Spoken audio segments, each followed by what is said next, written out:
Okay, so at the end of the school year, one of the things that I like to do is I like to do a little activity that I call the worst person in medieval history. So it's pretty simple. I pick 6 people from medieval history that we learned about. People like Genghis Khan or Nero, for example.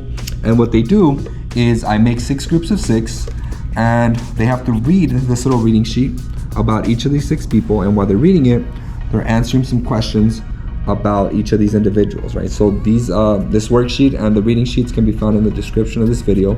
So for each one, they got to tell me the worst things that each of these people did and if they changed the world in some way, right? So very open-ended questions, and obviously very opinion oriented questions. That way it allows for a good little discussion among the students, right? They love debating, you know, if one thing is worse than the other and so on.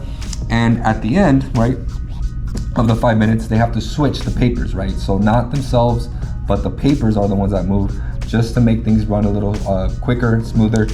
And after they're done with all 6 of these, they answer a couple questions on the back about them, right? Who do you think was the worst person?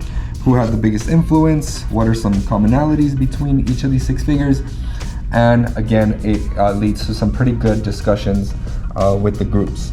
So I have these kinds of activities, or this kind of activity for different topics that I do. So for example, I have one on the conquest of the Americas. I have another one on the Reformation. I have some for US history as well. I have some about the industrialists. So I'll leave the links to those assignments as well in the description of this video. So yeah, give it a try. It's a fun little activity to get the students to work together in groups really well.